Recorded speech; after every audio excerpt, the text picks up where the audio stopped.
this episode, I've got a friend of mine. He's wanting me to clean this Marlin Model 60 22 long rifle.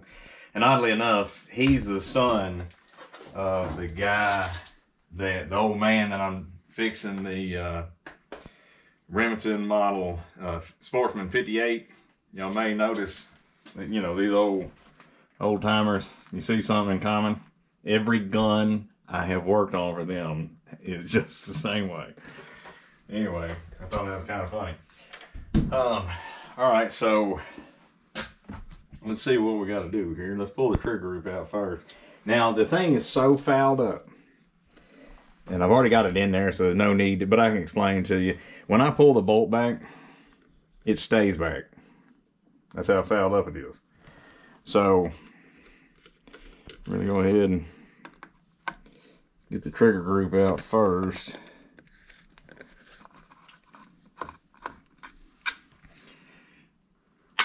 Yeah, these people, I guess you could say this is how they ride around in trucks with these guns loaded. I mean that's just a foul on the trigger group. Anyway, you know, and they see something to eat. They want to have a gun ready to whoop it out and shoot it, so they leave it loaded all the time. Although, I mean, shit, they could go in there on occasion, you know, take it out of the truck and actually clean it if you want something to eat, or make sure you don't miss it or miss out on it. God dang, little thing fell in there. Hang on. Let's see here.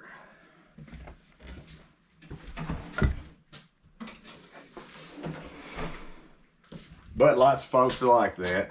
You know, when I had my gun store,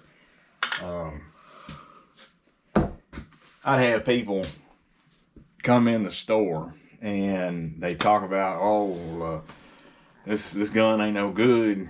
I missed a deer, or I shot the deer and they didn't put it down, or whatever. Of course, they didn't, you know, they checked their zero the day before they go hunting or whatever. But more importantly, I get to, you know, when they're asking me what can they buy. And, you know, the thing is, if I was a better businessman, more shrewd, I would have told them, well, yeah, you need to buy this gun. That ain't worth the crap, you know, let's buy this gun right here. But more often than not, I just told them, well, I tell you what, let me look at your gun. And I would sit there and look at it, and it would look just like this. And I mean, it would just be full of fouling. The bore would be full of fouling. And the funny thing is, a lot of them, they'd sit there and they spend $10,000 on hunting gear, plus a lease and the whole 9 yards. And then the most important thing that's going to put the deer down is their rifle. Anyway, all right, so, all right, looked at the schematics, you know, and what I'm thinking is we push this pin out, a little plastic pin, pull it out, and then I think, and I got to be careful not to have springs shoot all over the place, but I think we lift this up. Okay, that worked. Y'all are learning with me. And oh Lord have mercy, look at that, look down in there, crazy, ain't it? Anyway, and I'm thinking this, let's see here. All right, we pull out that spring right there, just like you saw me do it. And there's got to be a way to get this out.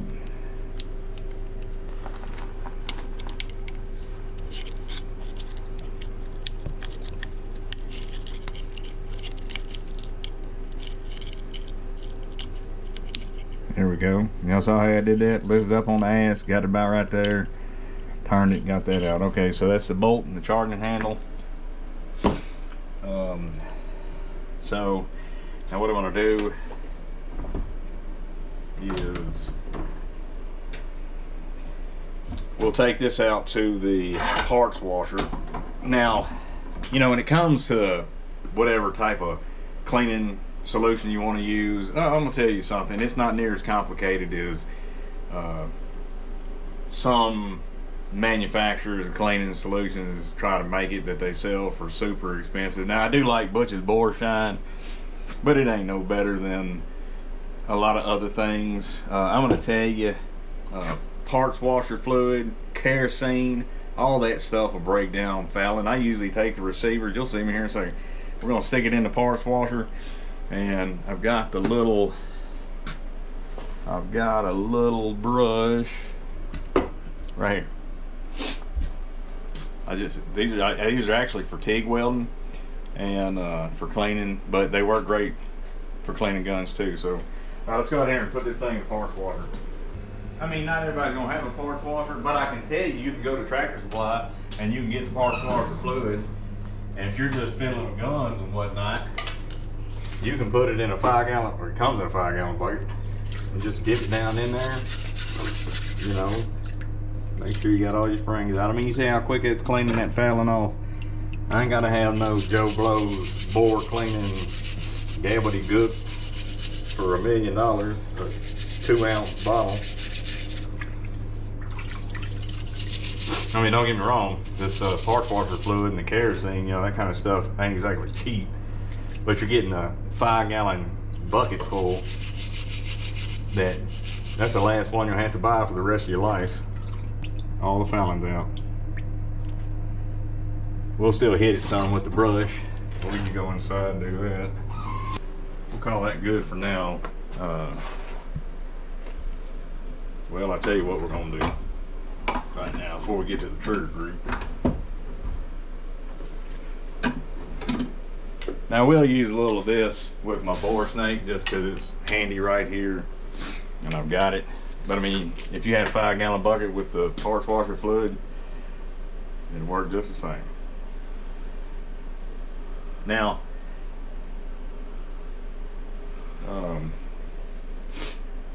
the thing is, a lot of times when y'all see me making these videos, fixing some people's guns like this one, people I know and stuff like that, it is for free. You know, they give me a little bit of beer. All right, let me back up. They don't give me no beer, but they don't complain about me drinking it when I come over to visit. But that's about it. And so a lot of this work that you'll see me do, if y'all are learning something from it, go ahead and watch the whole video. Buy the people who are posting or putting commercials on there, buy their product, hit the like and subscribe so I can keep doing this and keep all my crew paid.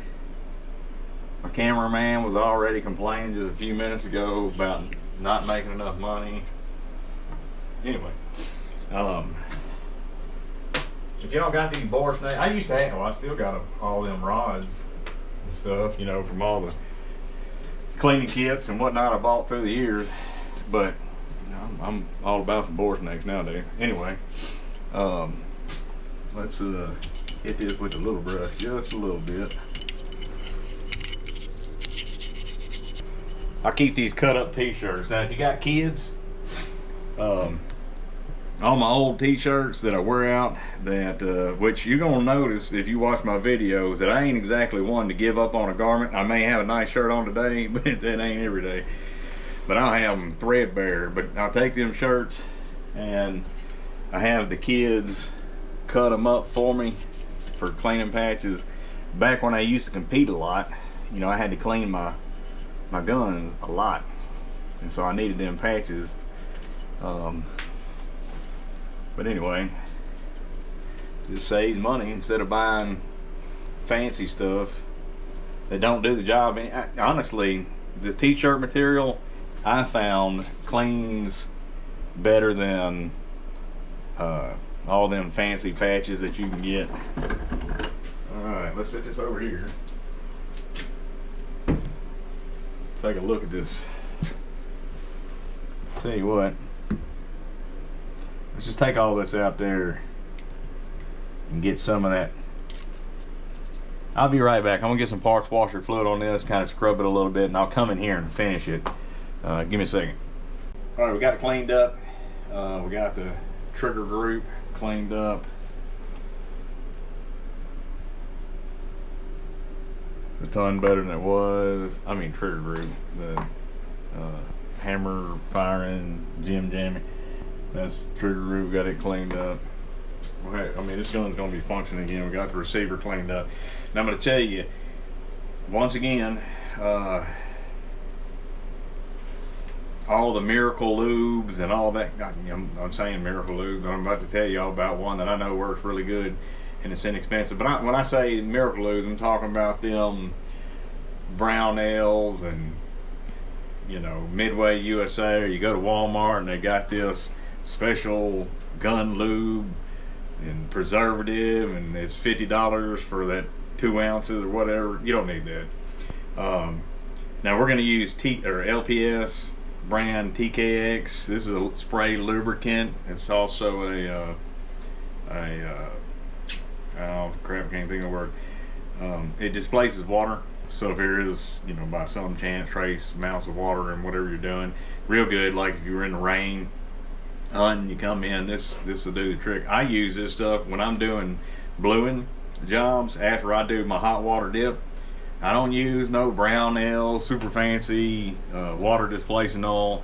I give me some TKX. Now granted, one of the reasons I use this is because the paper mill donates this to me, and I want to let them know that I really appreciate it. But we just spray it on there. Now I'll tell you another one that's better than this and better than all them other fancy ones that you buy at the store is Marlin Mistral. Now my father-in-law is actually the one, I mean, he's been gunsmithing and shooting since the 40s, and he's actually the one that taught me about it. You just kind of wipe off the excess, you know, you don't want it slathered with it. But the benefit of Marlin Mistral, and I've used it on all my guns for 20 years, you know, after I finish a match, you know, and I clean my rifle or my pistols or whatever, you know, I sit there and put it on there. Marlin Mistral, besides it being an excellent lubricant, what it does is it gasses out a little bit, and it leaves a little bit of varnish, not a thick heavy coat that you got to bead blast off or anything. If it gets varnished up a little too much, you just get another rag with Marlin Mistral on it, wipe it on, it wipes the varnish off. But what happens is the varnish is on your gun. It's protecting your gun.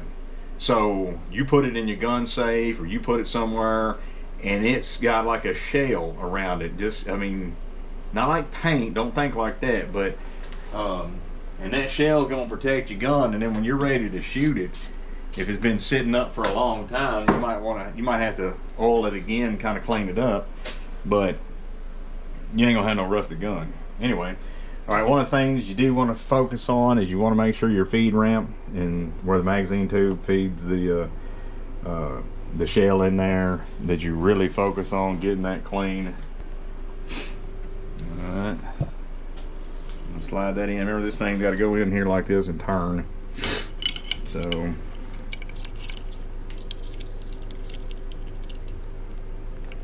yeah, I can do it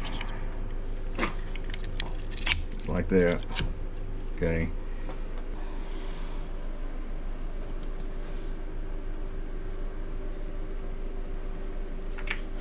Just use these needle nose, grab a hold of it, feed it in there. Well, hang on. Just like so.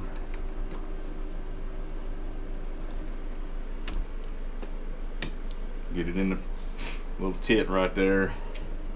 Get the little tit in the hole, just like you took it out. Alright.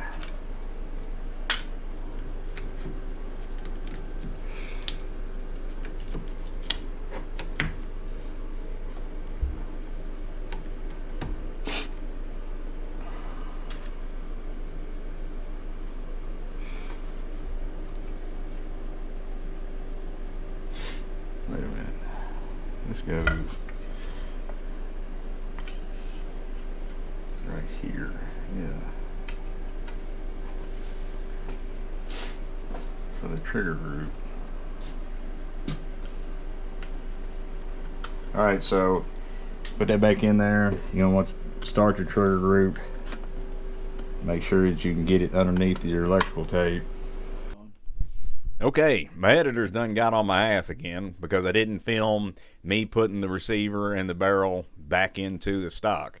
I just assumed that y'all would probably not want to watch that, considering y'all just saw me take it off, and it's the exact, you just go in reverse putting it back on there. If y'all have gotten this far in the project on yours, you probably know how to put it back on. But leave a comment below on these videos if y'all want me to start doing better with filming all the way to the bitter end of something. Let me know, and if y'all like the way that I'm doing it, let us know. That way he'll shut the hell up. Anyway, now we're gonna let my cameraman White go ahead and shoot that. Now you see how skinny he is. If we don't start making some money, he's gonna die. Just pointing that out. And don't make fun of my shooting range because of all the by hell I ain't cut yet. I didn't actually plan on making this video right now. But, all right, go ahead and aim. Shoot at the ones on top of the pallet first. Take your safety off.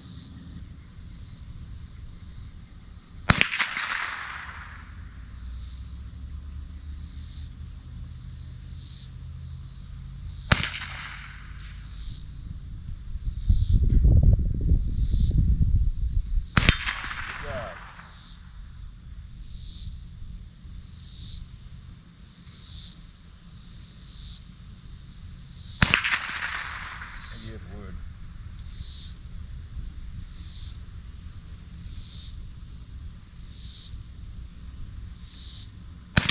Good job.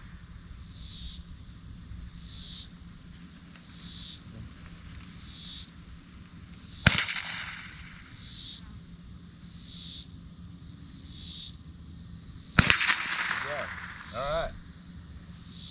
Looks like it's good. I'll go ahead and get it back to him. Make sure our safety's on. Ending it here. I'll see you on the next episode.